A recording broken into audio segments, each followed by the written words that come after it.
The MAGA regime is set up so that every single facet of the American government services Kankles McTaco Tits, the dementia-ridden, convicted felon president that we will refer to as Kanks, so that it services everything that he personally needs, wants, and desires. And one thing that has always had a bee in his bonnet is the First Amendment. People being able to express that we think he's terrible at golf, in terrible shape, has cankles that are unattractive, has hand bruises that are wholly unattractive.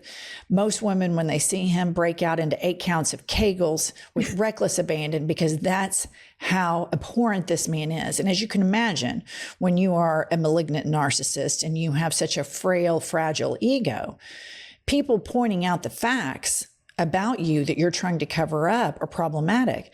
So that's why he wants to do away with the First Amendment. Is that not correct, Pumps? Yes, it is. And here's the thing. He surrounds himself with people that are more organized and ambitious than he is, because he wants to build his ballroom and all that. And Stephen Miller is absolutely in control of every branch of government. And he can't even tell us what he thinks, because Donald Trump says, oh, you can't really hear what Stephen Miller thinks.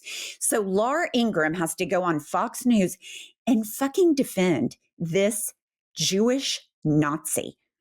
Believe this, Laura. I mean, this is so irresponsible in this climate to call someone a Nazi and to call Stephen Miller a Nazi of all people. Let me just say, we're way beyond irresponsible, okay?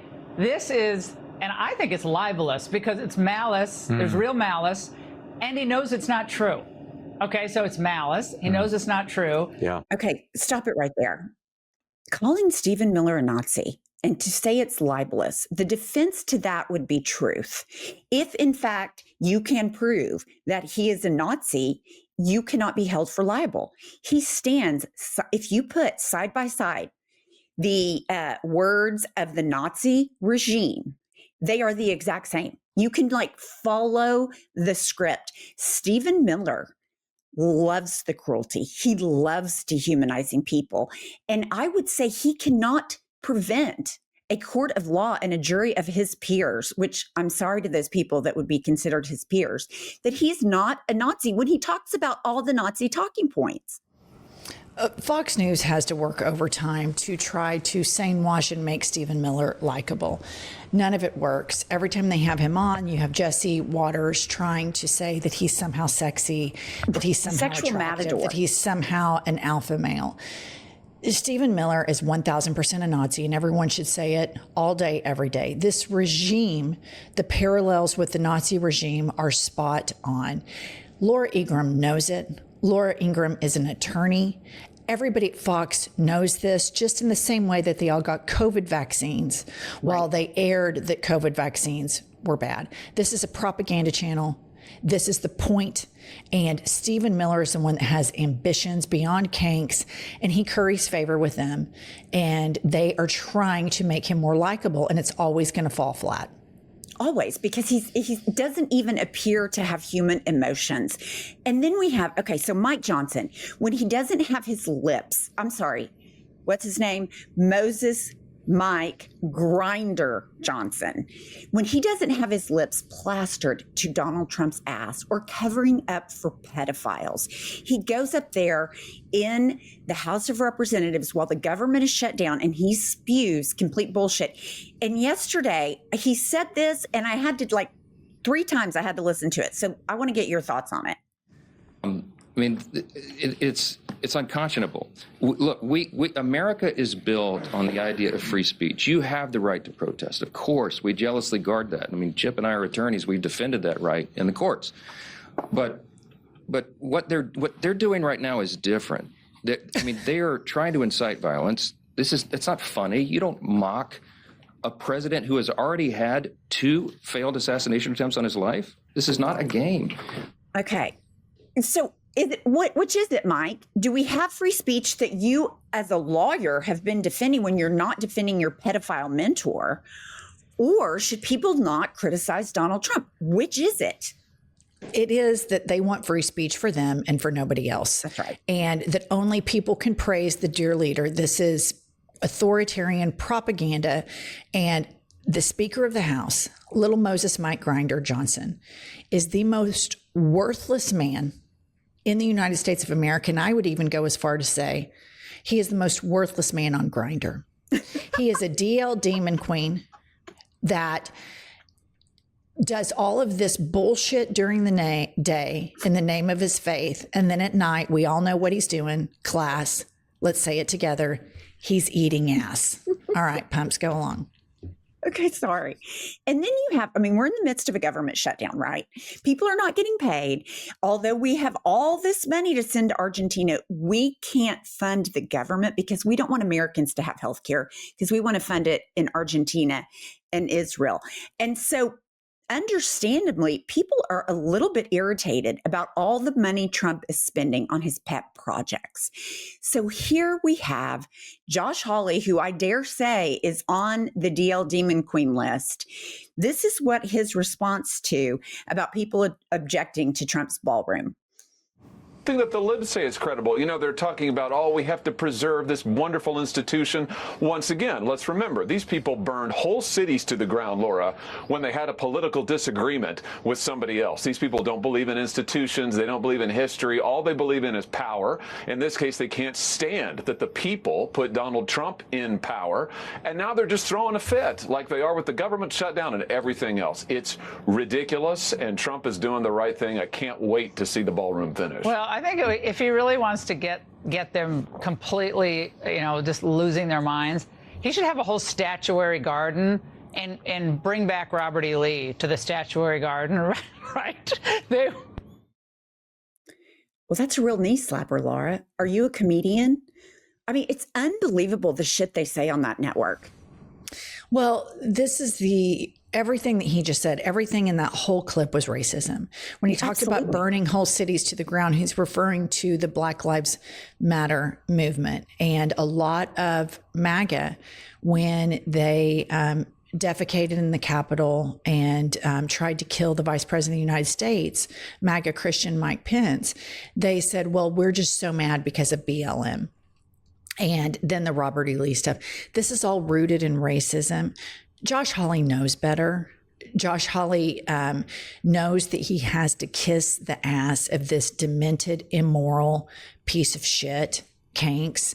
And the indictment here to me is, of course, Fox News has been shitty forever. Laura Ingraham, in my opinion, is probably a lesbian and in the closet because, doesn't she have kids?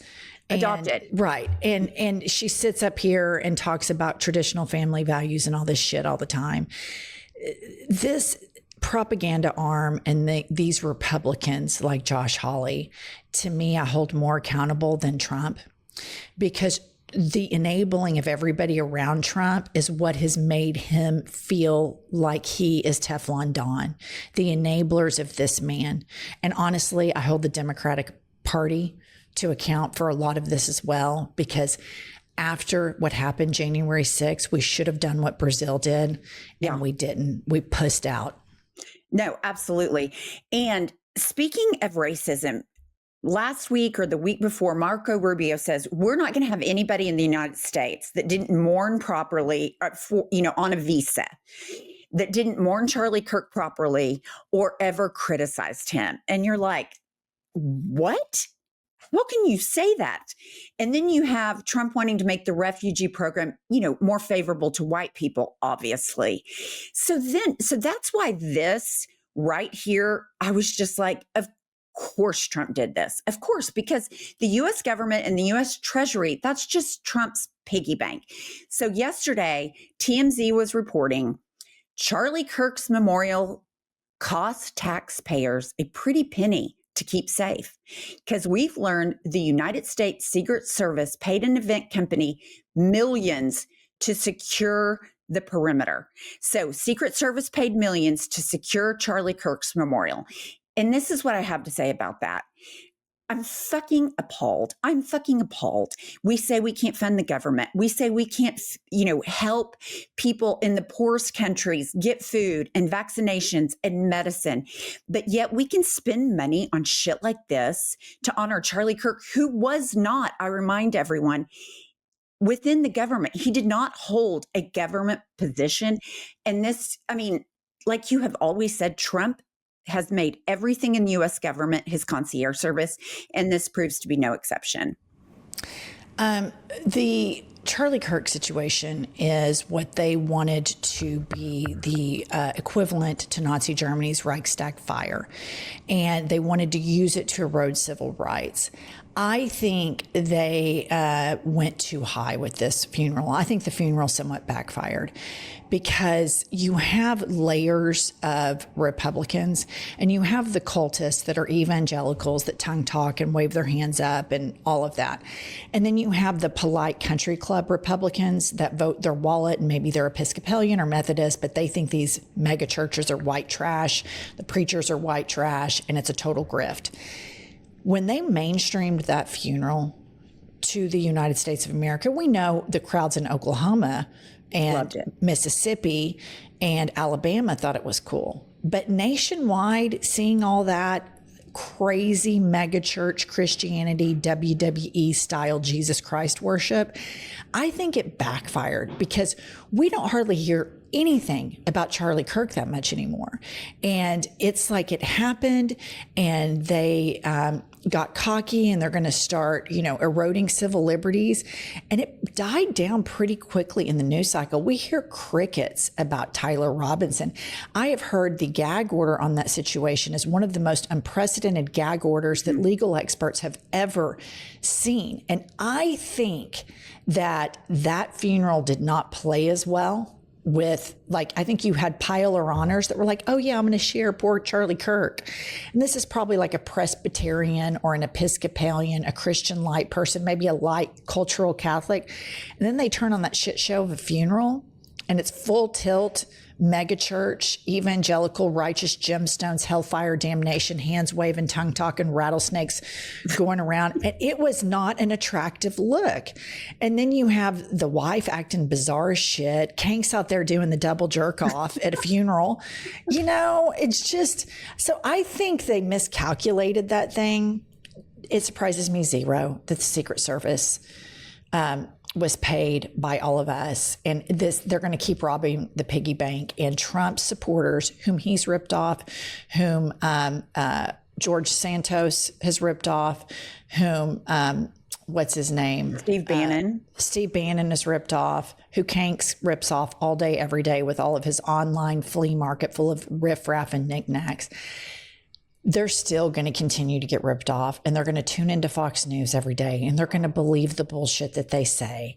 And we have to keep building strong coalitions and highlighting the fissures where we see them. Like right now, Rand Paul is talking about the illegal actions. And so we need to keep amplifying that, the executions in the Caribbean.